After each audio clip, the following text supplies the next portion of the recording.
बिहार सरकार ने जातीय जनगणना की लिस्ट जारी करने के बाद एक मास्टर स्ट्रोक जो है वो खेल दिया और उसका जो फर्क है, जो असर है वो उत्तर प्रदेश में भी देखने को मिल रहा है।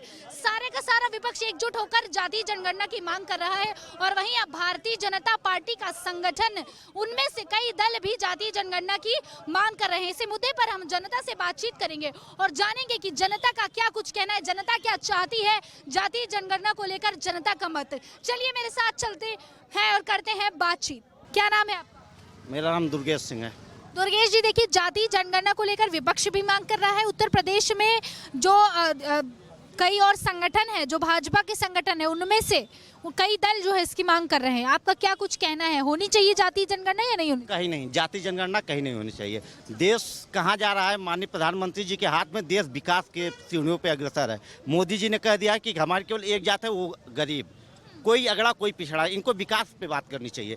देश कितना हमारे प्रधानमंत्री जी के हाथों में मजबूत हुआ है, आज सारे विदेश में देश की छवि कितनी अच्छी हुई है, उस पर ये लोग बात नहीं कर रहे हैं। बात गरीबी पे होनी चाहिए, महंगाई पे, किसान पे होनी चाहिए। तो ये अगड़ा पिछड़ा जात ये वो कर रहे हैं। प्रधानमंत्री जी ने कहा सबका साथ सबका विकास, उसमें कोई अल्पसंख्यक नहीं, केवल 120 करोड़ भारतीयों के लिए सरकार काम कर रही है हमारी, ठीक ना। 142 करोड़ की बात करें ना, 120 करोड़ की डेटा आपका गलत है क्या? अभी जो पुरानी जनगणना है उस हिसाब से हमारी जनसंख्या जो भी 130-140 करोड़ है, सरकार सबके लिए काम करे। किसान सम्मान निधि सबको दिया जा रहा है, सब महीने में 2 बार राशन सबको दिया जा रहा है। उसमें कहाँ किसी से पूछा जाए आप अगड़े हो, आप पिछड़े हो, आप किसान।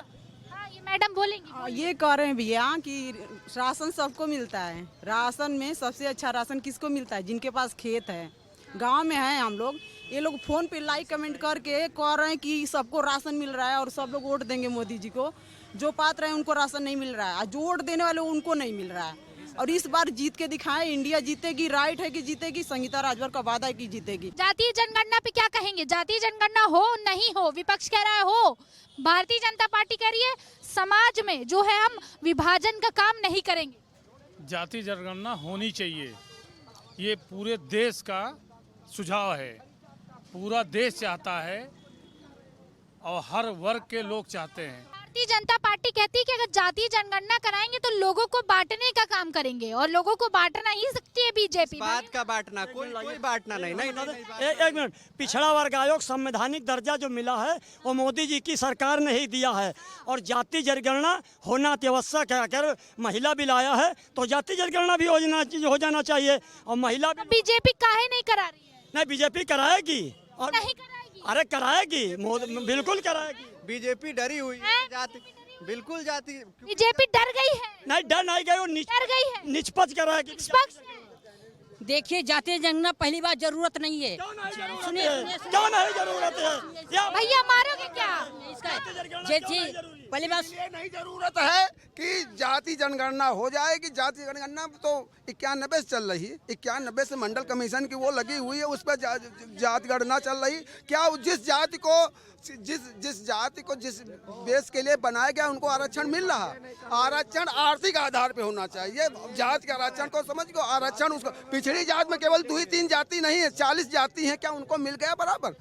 30 साल हो रहे हैं 91 मैडम, समझ गो। इसलिए आर्थिक आधार पे, आर्थिक आधार किसकी क्या आर्थिक है उसको हर बिरादरी को मिलना चाहिए। देखिए जातीय जनगणना इसलिए नहीं जरूरी है, गरीबी बनाम अमीरी। गरीबी देश से गरीबी दूर होता है तो जातीय जनगणना जरूरी है। देश से भ्रष्टाचार मुक्त होता है तो जातीय जनगणना जरूरी है। अगर गरीबों को बराबर तबके का, क्या ब्राह्मण में गरीब नहीं है? क्या क्षत्रिय में गरीब नहीं है? क्या यादव में गरीब नहीं है? क्या मुस्लिम में गरीब नहीं है? जातीय जनगणना किस आधार पे जरूरी है? गरीब अभी जब तक जातीय जनगणना नहीं होगी, उसके आंकड़े सार्वजनिक नहीं होंगे, जब तक उनकी भागीदारी और आरक्षण सुनिश्चित नहीं किया जाएगा, निजी और सरकारी कंपनियों और संस्थाओं में, चाहे वो शैक्षणिक संस्थाएं हों, चाहे राजनीतिक संस्थाएं हों, संसद से लेकर विधानसभाओं तक, जब तक उसकी भागीदारी सुनिश्चित नहीं होगी, जब तक वो लोग अपने बैकग्राउंड के लोग, समुदाय के लोग जाएंगे नहीं, उसमें अपनी बात समस्याओं को रखेंगे नहीं, उनका निस्तारण नहीं होगा, उनका निवारण नहीं होगा, तब तक ना ही हमें सामाजिक न्याय मिलेगा, ना ही आर्थिक न्याय मिलेगा, ना ही हमें बौद्धिक न्याय मिलेगा। बताइए। किस तरह का सामाजिक न्याय भाई साहब चाहते हैं हम? बताइए किस तरह का सामाजिक न्याय चाहते हम उस तरह का सामाजिक न्याय चाहते हैं जिसमें सभी लोग एक साथ बैठ के किसी भी सुन लीजिए सिस्टम को कैसे बैठा ला जाएगा? मैं आपसे पूछने नहीं, मैं पूछ रहा हूँ। एक मिनट, क्या एक आईएएस को चपरासी के साथ बैठा दोगे? हाँ सुनो आईएएस भाई उसको नहीं, उसका मतलब ये है कि क्यों नहीं बैठाएंगे?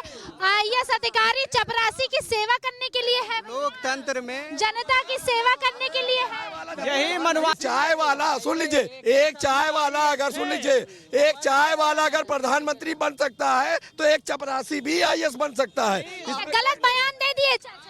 हाँ बिल्कुल, देखिए इसी गलत बयान है ही नहीं क्या मैडम? एक मिनट, गलत बयान नहीं, बौखला नहीं। ये मनवादी विकृत मानसिकता के लोग हैं और ये नहीं चाहते हैं कि चपरासी और आईएएस। जो आप बातें कह रहे हैं, लगातार अखिलेश यादव चाहे योगी जी हो, लगातार आम जनता के बीच जाते हैं, जनसभाएं करते हैं और उनकी बातें सुनते हैं, बराबर का अधिकार देते हैं। हाँ मैडम हाँ, एक मिनट, आप मैं इनसे अखिलेश की सरकार जब थी सुन लीजिए, तो जो जिनका प्रमोशन हो गया था कोटे वालों का, यही अखिलेश की सरकार में डिमोशन हुआ है। जो चपरासी बाबू हो गया, नहीं बिल्कुल निराधार है जो भी सुन लीजिए। देखिए न्याय अन्याय हर जगह होता है, लेकिन ये एक हद की परसीमन होती है। आप घोड़े पे बैठा के नीचे बैठा लोगे, केवल पिछड़ी में से धोई जाती है। ये जाति जनगणना का मुद्दा है, जाति जनगणना की समस्या पे बात हो रही है, उस पे बात होनी चाहिए। नहीं, कितने दिन का मुद्दों से भटकाया नहीं जाना चाहिए। भारत के अंदर इंडिया आएगी और जातीय जनगणना कराएगी और एक जो भागीदारी है उसको सुनिश्चित करेगी। सरकारी और निजी संस्थाओं में उसका भागीदारी सुनिश्चित करेगी। भारतीय जनता पार्टी को जातीय जनगणना में नहीं है, लेकिन जातीय जनगणना से फिर वही दोहरा रहा हूँ, देश का विकास बढ़ता हो, देश की गरीबी मुक्त होता हो, भ्रष्टाचार मुक्त होता हो। हमारे देश में गरीबी और अमीरी का जांच होना चाहिए। जातीय जनगणना से नहीं, गरीबी अमीरी नहीं दूर करेंगे, जातीय जनगणना लेकर आ रहे हैं। इंडिया आएगी और इंडिया आने के बाद अखिलेश यादव यहाँ पे सरकार बनाएंगे 2024 के बाद। सुन लीजिए, प्रधानमंत्री राहुल गांधी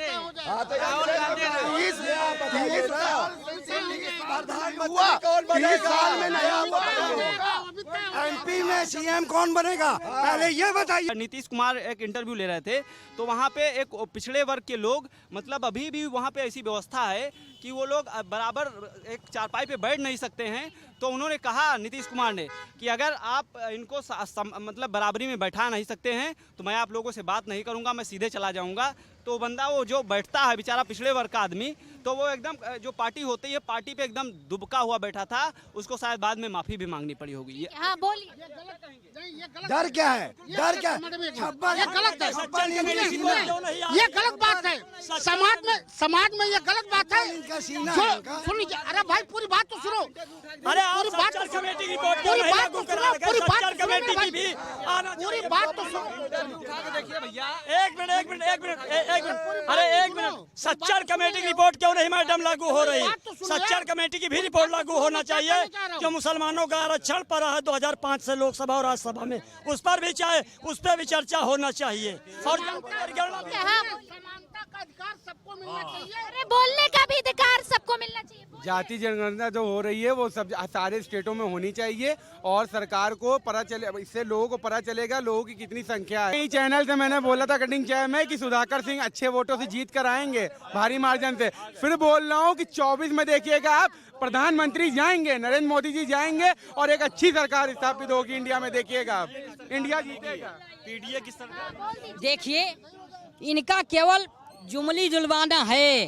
केवल ये सुधाकर सिंह को जिता करके आज लोकसभा में समाजवादी की 3 सीट, कांग्रेस की उत्तर प्रदेश से 1 सीट, बसपा की 10 सीट। देखिए 2014 से गठबंधन हो रहा है। इनके में पहले तो भारत माँ का दूल्हा ढूंढते हैं, उसके बाद भारत माता कहते हैं। देखिए इनके पास गठबंधन में कोई तत्व नहीं है। और घोषित सीट से कोई तत्व नहीं है। भारतीय में 2 केवल सांसद थे, आज चिल्ला रहे हैं। आज नहीं मिला, पहले इनको मकान दिलाइए, वही जाएंगे। ये रोड 84 में केवल 2 सांसद थे, जो भी आपको बता आज जो मकान दिलवाइए। तो देख सकते हैं आप जातीय जनगणना को लेकर किस तरह से लोगों के मन में उछाल है। कोई कह रहा है कि भारतीय जनता पार्टी नहीं चाहती जनगणना कराना, और कोई कह रहा है कि इंडिया आएगी तो जातीय जनगणना जरूर कराएगी। आने वाला 2024 का चुनाव बहुत सारे कंफ्यूजन को दूर कर एक सॉल्यूशन जरूर देकर जाएगा। मैं महक शर्मा, कैमरा पर्सन हरिओम के साथ, देखते रहिए भारत समाचार।